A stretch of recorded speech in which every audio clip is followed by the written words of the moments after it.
Welcome, everybody, to the latest edition of Pinfalls. This is Pinfalls WWE Extreme Rules. And with me, who better than the Extreme One himself? Who else? Tommy else. Well, if you say so, John.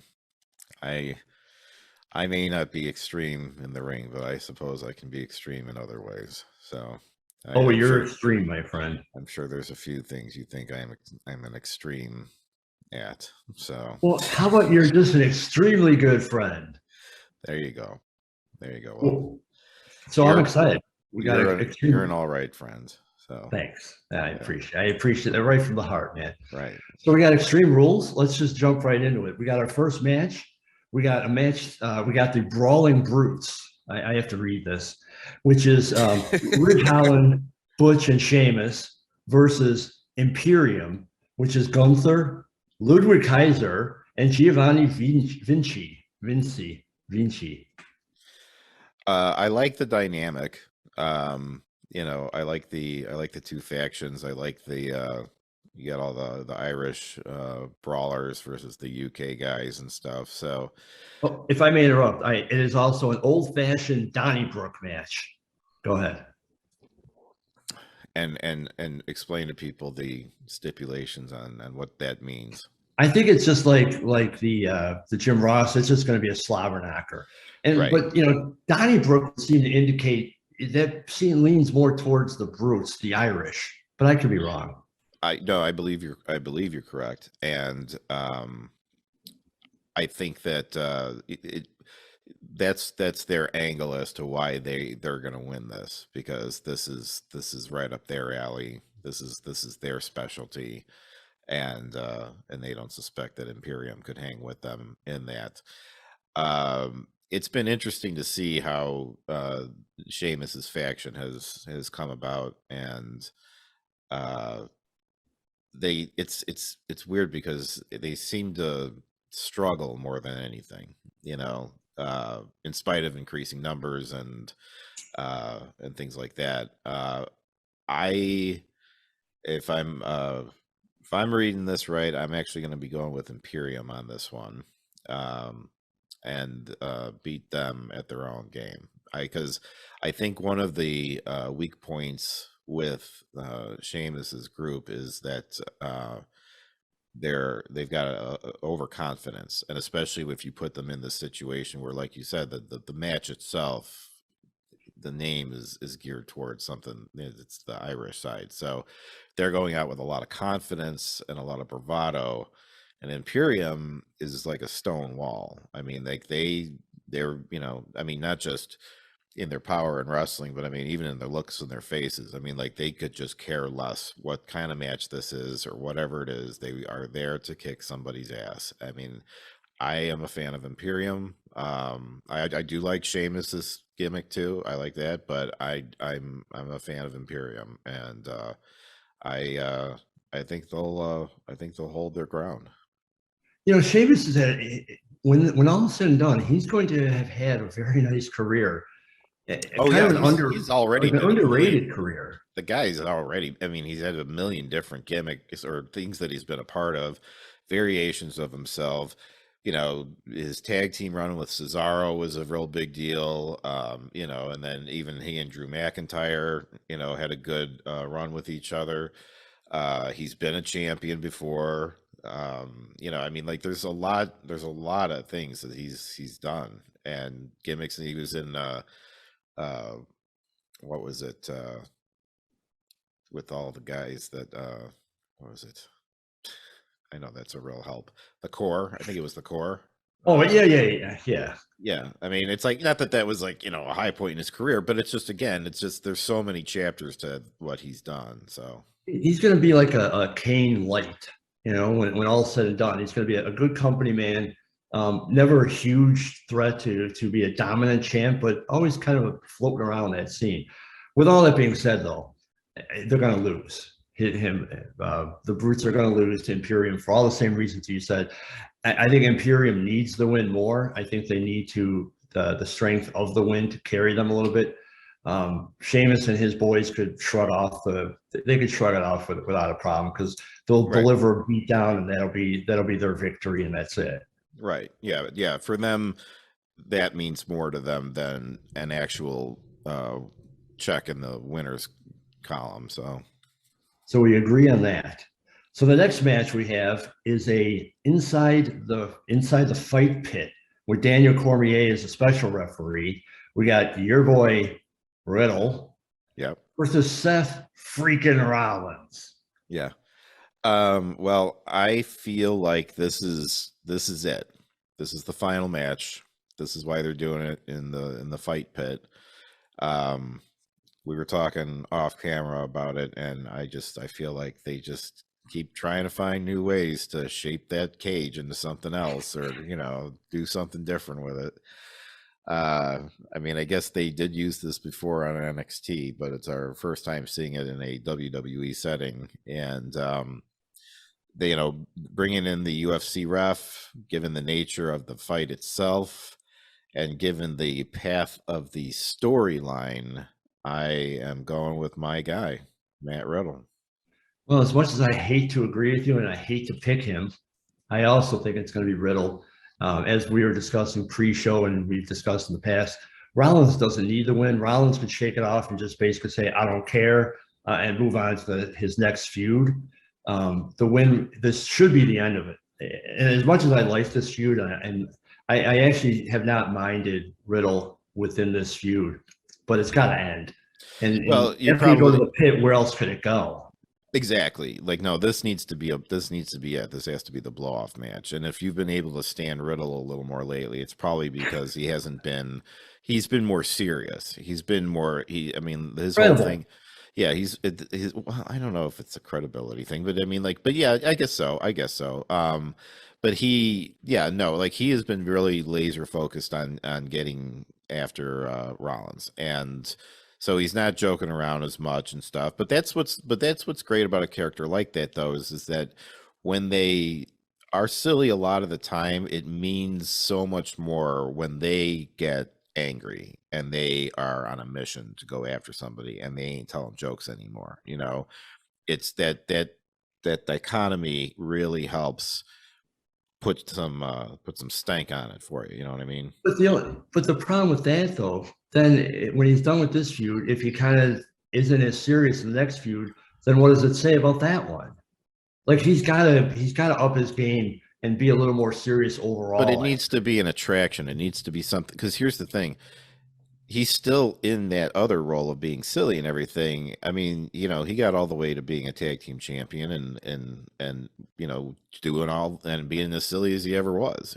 So he's capable of doing it. It's not costing him wins, but it's just Rollins has specifically driven him to the point that this is what it's come to. So it makes this particular feud mean more. And if he kept going on it, it would wear off. It wouldn't hold the same meaning. So that's why, again, it doesn't say anything. I don't think it says anything bad about him or shows any sort of weakness by him going back to being having more fun again out there. It's just, you got to really push the guy to get him to that point. And then you'll know that's, it's sort of like Finn Balor, like when he's fought guys enough as himself and whatever, and then he finally says, all right, I'm bringing out the demon. He doesn't do it every single time, but when he does, it's a big deal. And this is Riddle's equivalent of bringing out the demon. Well, maybe I'm just hoping that Riddle, I'm not saying he's got to abandon his humorous side.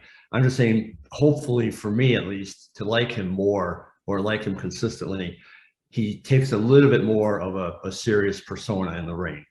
Because then I view him as, okay, now it's a serious wrestler, not just a Santino Marella comedy act. Well, I disagree, but that's not what else is new. That's not what we're here to discuss. All right, what's next? So the next match we have is is a strap match. I'm sorry, I'm going with that one. We have a strap match, which is Drew McIntyre versus newcomer Karrion Kross. It'll be interesting. I like Karrion Kross. I like his presence. He's an intimidating force, and then he's got what's her name? Scarlett is her name? Scarlett Bordeaux. Yeah. Okay. So I honestly, I mean, by all rights, you know, if you give you look at, you know, the veteran that McIntyre is, and I believe he's had some experience with a strap match at some point or another. I think on paper it sounds like he should win, but I think Cross needs the win more. Plus, he's got the advantage of having Scarlett in his corner, and this could lead to some other stuff down the road. But I think that he's going to walk out with this one. Once again, we're on the same page. Ordinarily, I would say that McIntyre would win because Cross, being the newcomer, might put up a good fight, but McIntyre should beat him. But I have a feeling that McIntyre is going to, or I'm sorry, that Cross is going to pull this one out. I'm really looking forward to this match. And on a side note, Cross is a hilarious dude. At Squared Circle Expo last year, he shared a table with Scarlett. And a lot of times people get pictures with the both of them. Right. But also a lot of times people would just get pictures with Scarlett. And a lot of times in those pictures, he would jump behind the picture and, you know, photobomb it with ridiculous. So it was funny to see that side of him. But yeah, I digress. I'm taking Cross on this. And so once again, we're 3 for 3 in agreement. Now, just for the record, the last one we did, which was SummerSlam, we both tied up on that one as well. I believe we were on the same page as everything, but Yeah. whatever. So there was no movement in stats after the last. Correct. Yeah. You are 21 and 23 on the year. I am 19 and 25 on the year. I trail you by 2 wins. Yeah. And as of this episode, we still have anything that we don't agree on. So let's see what's next. All right. How about an I Quit match between Edge and Finn Balor? Yeah. How about it? You know, the former leader of the faction in which Balor now leads. I just, you know, and that whole transition of that whole thing just it for me, it killed Judgment Day before it could even get off the tracks. I mean, it started with Edge and you know, and for them to come and kick him out didn't make sense. I don't think that they are a formidable group without a leader like that. And now Edge just suddenly, like, it was a dramatic change for Edge to go as hard heel as he was going at the time, and he was getting very dramatic with the whole thing, and then they turn on him, and then that's it. He just goes right back to being good old Edge, you know. And now he's a face, and you know he's angry. He's an angry face, but he's a face, and it's just like, and then they just on their own. Like, had they started without him, I probably would buy into it more. But when you start with him and then you kick him out, it just didn't work. To me, they just went flat. And now you can add as many people as you want to it. Now they got Dominic Mysterio in there. And wow, there's a big coup. Right. And it's just watering it down. It's just watering it down. I will say, however, I do think Dominic is playing a good heel. Well, I don't mind that storyline. I'm just saying within the confines of the faction, it falls flat when you had Edge. Right, exactly. Yeah, if you're giving up Edge and you're taking on Dominic Mysterio, yeah, you know, I don't know. But so in an I Quit match scenario here, I just don't believe that there's any good reason for Edge to lose this match. I think that I can't imagine under any circumstances, and I don't care if all of Judgment Day is out there, that he will say, I quit. I really have a hard time picturing that. It would have to be one hell of a production for them to get that to somehow happen. I mean, and he's got to know going into it, he's got numbers against him, because in an I Quit match, it's no DQ. The only way that match ends is when somebody says, I quit.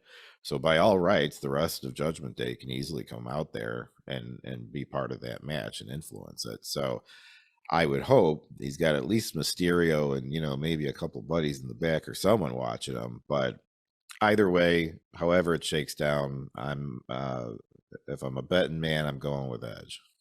This would be the perfect time for Christian to come back. I know he's wrestling in It would be, though. You're right. This would be a great time, where he sees his buddy is just like up against it, and like if he did say I quit and they just really got over on him and everything, and he just needed that extra help, that would be great at like the next either pay-per-view or on a Monday Night Raw.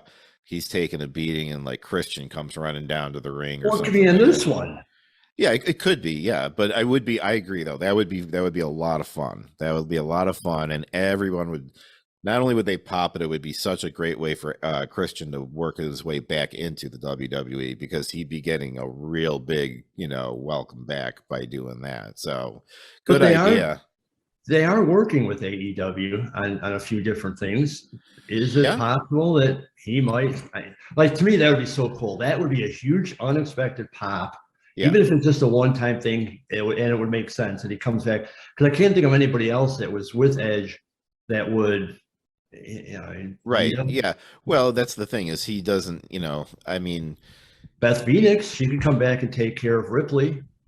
that's true. That's true. Yeah. I mean, if he could get Rey Mysterio, Christian, and Beth Phoenix, that would even everything out. But even either way, I'm still going with Edge. Yeah. I mean, I know it's wrestling speak, and he said, you'll have to kill me. I won't. I'll never say I quit. I'll die before that. Obviously, that's wrestling. I don't think Edge has had his entire career up to this point. I don't think he's ever said I quit, and I don't think he's ever had an I quit match where he said I quit.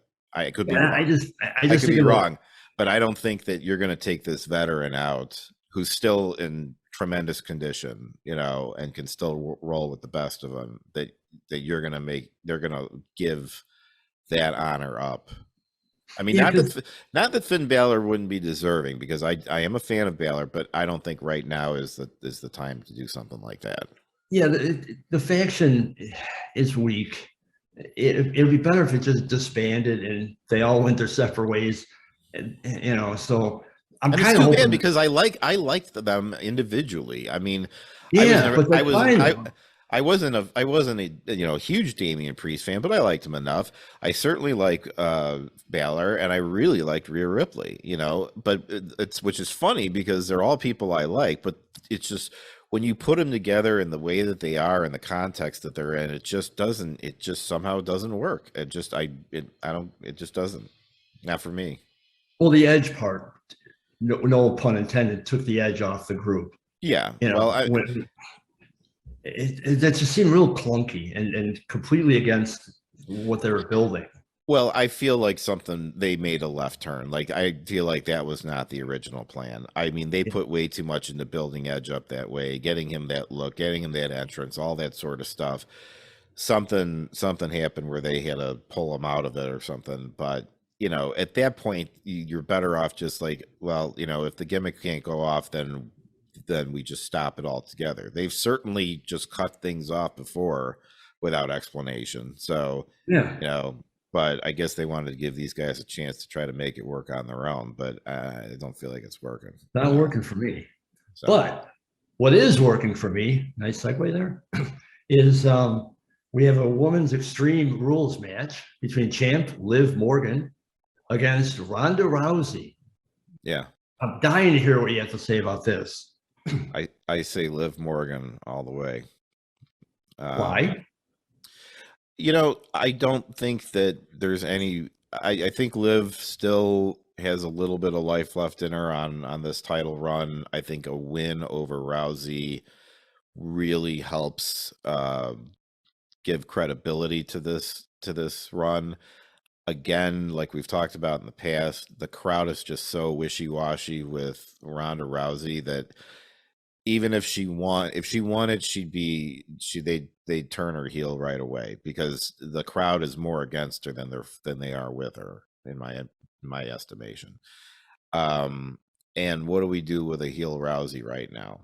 Well, isn't she quasi heel right now anyway? Yeah, she's sort of heel now anyway. Yeah, I mean, but she's, if she's not a face, she's she's an angry face or something at the very least. But yeah, she's now I expect Liv to take an ass whipping I think if you're going to make it believable, I mean, Ronda should kick the crap out of her. I mean, That's the point, though. yeah, I mean, like, she should have to like survive that match. She's not going to just go in and win. She's going to have to survive it.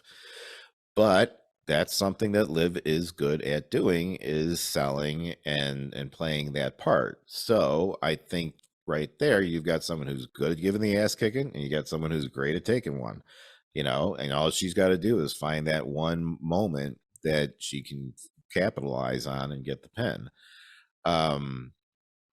If this were, say, like Survivor Series or something like that, I might have a different prediction then. I might go with someone like Rousey at that point, because then from there you could, build something up, that's either leading to either the Rumble or all the way to Mania.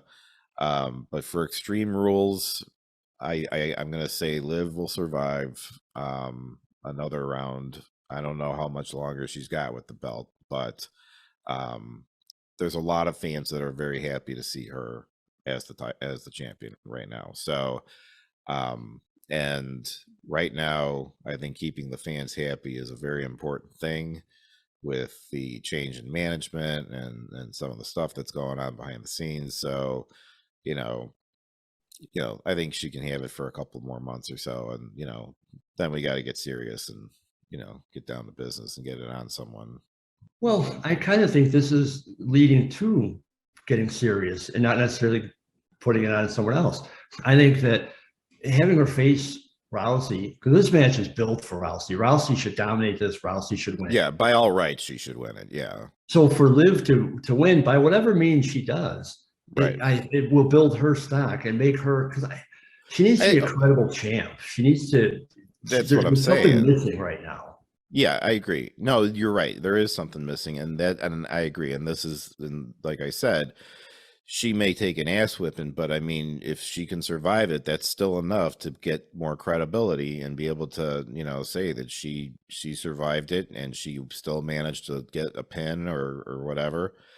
I doubt it would be a submission, but but yeah, I agree, and I don't necessarily see a definite expiration date on her title run. I just, if she only went a few more months, I wouldn't be surprised if it didn't go much longer. But even by then, she'll have had it for like 6 months or something like that. I mean, that's still a pretty decent, for your first title run, that's not bad. I mean, nobody wins it the first time and then has it for like 2 years, Right. I mean, so it's expected to have a shorter lifespan on that first title run, because they're just giving you a chance with it, see how it goes, and then they take it off, and then in the interim you can look at what you did, and they can look at what you did and figure out, what can we do better next time, how can we make more out of that person being a champion. So it's not, I only think that there's a limited time on it, just by the nature of the circumstances. So, but I don't think this is it. I think she'll get through Rousey. I think they'll let her have this one. And what does Rousey? I think Rousey will be in the WWE as long as she wants to be in the WWE. That's questionable how long she really wants to be there. She will be in the title mix. Sure. Yeah. But she doesn't. What does she gain from this one? It's just kind of, okay, she'll beat Liv, and then where do we go from there? Obviously, other challengers. But by Liv beating her, it elevates Liv. It doesn't really hurt Rousey. It might make her angrier. It might make her the heel. This might be the turn. Right. He loses the match and then beats the crap out of Liv. Somebody saves Liv, and then we have a new feud with Ronda and whoever. And see, the thing is that while Liv is the champion, she is definitely considered the underdog in this scenario. So it does, like you said, it doesn't give credibility to Rousey or do anything to bolster her if she basically beats somebody that everyone expected her to beat. She needs to have some sort of challenge in front of her, or a perceived challenge in front of her, so that whatever that win is matters more. And with all due respect to Liv Morgan, I just don't think it would carry the same weight for her to beat Liv versus somebody else holding the title. So in a weird way, losing to Liv in the right match Oh, Could actually elevate. it Could opens a actually lot. elevate Rousey. It opens way more doors for her for sure. There's a lot of different directions you can go with it after that than if she just, won the title, because then you're on a very specific trajectory, Right. So the last match we have is a ladder match where Bianca Belair is defending her title against the newly returned Bayley. Now this is a little tougher for me. Bayley's come back. She's got her faction. They've got the tag titles already. Women's ladder match is a big deal. These are two very accomplished wrestlers in their own right. This is a big comeback for Bayley, and they have a lot of momentum going into it. Bayley's also got her friends, and in a ladder match, again, there's no disqualifications. We are at Extreme Rules. So there's no reason why Dakota Kai and Io Sky, they changed her name, so I keep screwing it up. I was letting you say the name because I butchered it last time. It's Io Sky. Well, she used to be Io Shirai, and then they changed it to Io Sky, which I don't get. But yeah, so they've got the tag titles. They're along with her. She's got them in the back, ready to go. I see a lot of possibilities with Bianca Belair's hair being used against her in a ladder. Of course. You could hang her over the ladder. You could tie her up into a ladder. I mean, it's. I actually feel like they don't do as much with that hair as they could. I mean, it's great that she's got it and she can whip people with it and she can strangle people with it and stuff, but to use it against her, there's a lot of ways too, and especially in a ladder match. I mean, like, I would just be personally, I'd be thinking of like everything. What can we do with that hair in a ladder? You know what I mean? Like, just target, and that's it. I mean, there's your whole match. Just target the hair. So all that being said, I do feel like it's kind of a long shot, but I'm going to put my money on Bayley. Well, that just kills the whole show because I was going with the upset of Bayley as well. So I really thought that. Two for two. Yeah, 2 shows in a row. Well, what can we say? Maybe we're just getting better at it. Well, I don't know. We're not necessarily right, though, either every time, but we're at least... we're almost 50-50. But I think I think they're building Bayley, as you said, the tag team champs. I think that's a nice little faction. I think Bianca's had a good title run. No disrespect to her. Yeah, I think it's time to end it. And have her chase it or bring some fresh blood into it and send Bianca off into a different feud. I feel like Bianca has kind of done what she's going to do for now. She had a big storyline coming back from losing the title at SummerSlam to Becky Lynch, working over the next year to get it back, and then having to face her again, and she's had a couple other title defenses. But I mean, like, her story, like, she had a long story arc from last year to this year with a lot of attention on her. Bayley's been gone. They're bringing up these two from NXT, and I'm particularly a Dakota Kai fan, so glad to see her on TV.